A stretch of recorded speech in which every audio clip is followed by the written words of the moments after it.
नमस्कार।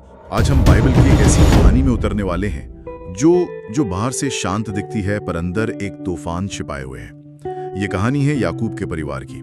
पिछली बार हमने देखा था कि कैसे सालों की दुश्मनी के बाद याकूब और उसके भाई एसाव का मिलाप होता है। ऐसा लगता है कि अब सब ठीक हो जाएगा, परिवार को शायद सुकून मिलेगा, लेकिन सुकून अक्सर बहुत नाजुक होता है। हमारे पास जो सामग्री है वो संपूर्ण बाइबल अध्ययन सीरीज का एक अंश है। इसका शीर्षक है याकूब की परीक्षाएं, दीना, प्रतिशोध और बेतेल का नवीनीकरण। तो आज की हमारी इस पड़ताल का मिशन ये समझना है कि जब किसी परिवार के सम्मान पर चोट लगती है तो गुस्से और बदले की आग उसे किस हद तक ले जा सकती है, और जब सब कुछ राख हो चुका हो तो उस राख से एक नई शुरुआत का रास्ता कैसे खोजा जाता है। बिल्कुल, और ये कहानी सिर्फ एक परिवार की नहीं है, ये उन भावनाओं की कहानी है जिनसे हम सब कभी ना कभी गुजरते हैं। गुस्सा, अपमान, बदला लेने की इच्छा। हम देखेंगे कि कैसे न्याय की लड़ाई जब अहंकार और क्रूरता से मिल जाती है तो वो खुद एक बहुत बड़ा अपराध बन जाती है, और फिर उस अंधेरे से निकलने का रास्ता क्या है। तो चलिए इसमें और गहराई से उतरते हैं। कहानी की शुरुआत होती है शेकेम नाम की एक जगह से। याकूब का परिवार वहां जमीन खरीद कर बस गया, शांति से, जो कि सालों के भटकने के बाद एक बहुत बड़ी बात थी। बिल्कुल। लेकिन तभी याकूब की बेटी दीना शहर की लड़कियों से मिलने जुलने बाहर जाती है और शहर का राजकुमार, जिसका नाम भी शेकेम था, उसके साथ जबरदस्ती करता है। मतलब दीना का अपमान सिर्फ एक व्यक्तिगत हमला नहीं था। बिल्कुल नहीं, ये याकूब के पूरे कबीले को कमजोर, असुरक्षित और बाहरी दुनिया के लिए एक आसान शिकार बताने जैसा था। एक तरह से ये ऐलान था कि कोई भी आकर उनके साथ कुछ भी कर सकता है। और शायद इसीलिए उसके भाइयों की प्रतिक्रिया इतनी विस्फोटक थी। हाँ, ये उनके वजूद पर हमला था। और फिर कहानी में एक अजीब मोड़ आता है।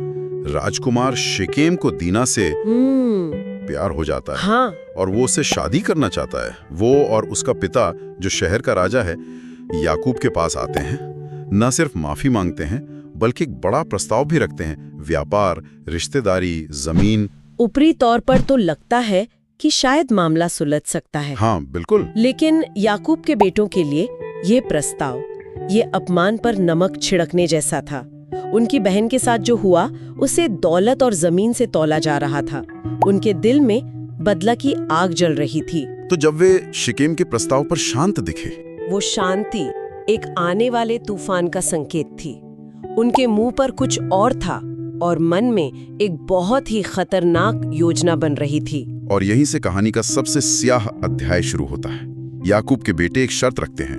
वे कहते हैं, हम अपनी बहन की शादी किसी ऐसे आदमी से नहीं कर सकते जिसका खतना ना हुआ हो। ये हमारी परंपरा के खिलाफ है। और उन्होंने शेकेम और उसके लोगों के सामने एक बहुत सुनहरा भविष्य रखा कि हम एक परिवार बन जाएंगे, हमारी संपत्ति तुम्हारी होगी, तुम्हारा व्यापार बढ़ेगा। हाँ। मुझे ये बात हैरान करती है कि शेकेम के पिता और पूरा शहर खतना जैसी बड़ी शर्त के लिए मान गए। गठबंधन की जरूरत। गठबंधन? हाँ, उस अस्थिर दुनिया में एक मजबूत और अमीर परिवार जैसे याकूब के कबीले से जुड़ना अपनी सुरक्षा बढ़ाने जैसा था। उन्होंने इसे एक स्ट्रेटेजिक फैसले के तौर पर देखा। और इसी भरोसे का शिमोन और लेवी ने फायदा उठाया। बिल्कुल, वे शांति और समृद्धि खरीद रहे थे और उन्हें अंदाजा भी नहीं था कि वे असल में अपनी मौत का सौदा कर रहे हैं। और फिर तीसरे दिन जब शहर के सभी पुरुष खतने के दर्द की वजह से सबसे ज्यादा लाचार थे, कमजोर थे, तब दीना के दो भाई शिमोन और लेवी तलवारें लेकर शहर में घुल जाते हैं। ये कोई गुस्से में अचानक किया गया हमला नहीं था। नहीं, ये एक ठंडे दिमाग से की गई साजिश थी। उन्होंने उस भरोसे को तोड़ा जो उन्होंने बनाया था।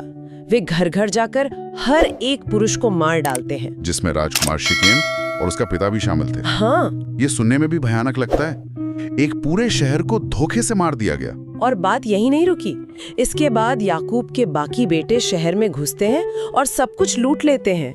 सब कुछ? भेड़ बकरियां, औरतें, बच्चे, सारा सामान, और अपनी बहन दीना को घर वापस ले आते हैं। यह एक बड़ा सवाल उठता है, क्या अन्याय का जवाब अन्याय से देना कभी सही हो सकता है? सही बात है।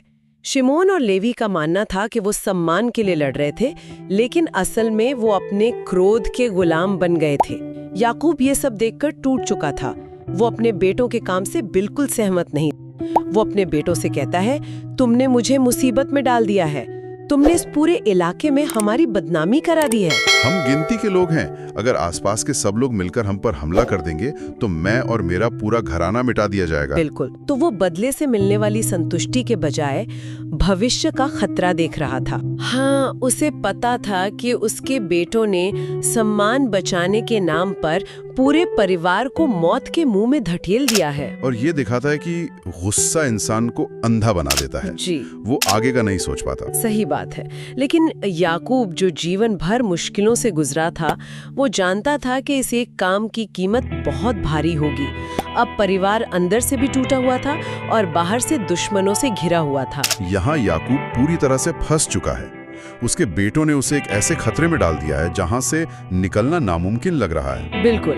एक तरफ परिवार के अंदर गुस्सा और धोखा है, दूसरी तरफ बाहर दुश्मनों का डर। ऐसे में कोई क्या कर सकता है? और यही इस कहानी का सबसे अहम मोड़ है। हाँ, स्रोत बताता है कि जब इंसान के बनाए सारे रास्ते बंद हो जाते हैं, तब अक्सर एक नया रास्ता खुलता है। और याकूब के लिए ये रास्ता ऊपर से आता है। परमेश्वर याकूब से बात करते हैं। जी। और परमेश्वर क्या कहते हैं? निर्देश बहुत साफ है। उठो, बेथेल जाओ और वहीं रहो, और वहां उस परमेश्वर के लिए एक वेदी बनाओ जो तुम्हें तब दिखाई दिया था जब तुम अपने भाई एसाव से भाग रहे थे। ये सिर्फ एक जगह से दूसरी जगह जाने का हुक्म नहीं था। नहीं, ये अपनी आध्यात्मिक जड़ों की ओर लौटने का बुलावा था। बेतेल, ये वही जगह है ना जहाँ सालों पहले याकूब ने अकेले और डरे हुए स्वर्ग तक जाती हुई सीढ़ी का सपना देखा था। बिल्कुल।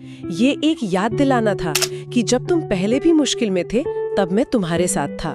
वो अपने पूरे घर को इकट्ठा करता है और एक हैरान करने वाली बात कहता है। हाँ, वो कहता है, अपने पास जो पराये देवता है उन्हें फेंक दो, खुद को पाक साफ करो और नए कपड़े पहनो, हम बेथेल जा रहे हैं। ये सुनना थोड़ा चौंकाता है कि याकूब के परिवार में भी पराये देवता या मूर्तियां थीं। हाँ, लेकिन ये दिखाता है कि इतने सालों तक दूसरे कबीलों के बीच रहते हुए उन्होंने भी कुछ स्थानीय रीति रिवाज और मूर्तियां अपना ली थी। बेथेल पहुंचकर याकूब एक वेदी बनाता है और उस जगह का नाम रखता है एल बेथेल। जब वे बेतेल से आगे बढ़ते हैं तो याकूब की सबसे प्यारी पत्नी राहेल अपने दूसरे बेटे को जन्म देते हुए मर जाती है। ये याकूब के लिए शेकेम की घटना से भी बड़ा व्यक्तिगत सदमा था। राहेल मरते मरते अपने बेटे का नाम रखती है बेन ओनी, यानी मेरे दुख का बेटा। वो उसका नाम बदलकर बिन्यामीन रखता है, ताकत का बेटा। ये नाम बदलना ये बहुत प्रतीकात्मक है। बहुत ज्यादा। याकूब उस गहरे दुख को स्वीकार करता है, लेकिन उसे अपनी कहानी को तय करने नहीं देता। इस दुख के बीच परमेश्वर याकूब को एक बार फिर वही वादा याद दिलाते हैं जो उन्होंने उसके दादा अब्राहम और पिता इसहाक से किया था। हाँ, कि तुमसे राष्ट्र और राजाओं के समूह पैदा होंगे। ये जमीन जो मैंने उन्हें दी थी, मैं तुम्हें और तुम्हारे वंश को दूंगा। तो इस पूरी कहानी को अगर हम समेटें तो इससे मुख्य सीख क्या मिलती है? मुझे लगता है पहली और सबसे बड़ी सीख ये है कि गुस्सा और बदला कभी जवाब नहीं हो सकते। शिमोन और लेवी ने सोचा कि वे अपनी बहन को न्याय दिला रहे हैं, लेकिन उनके तरीके ने और ज्यादा तबाही मचाई।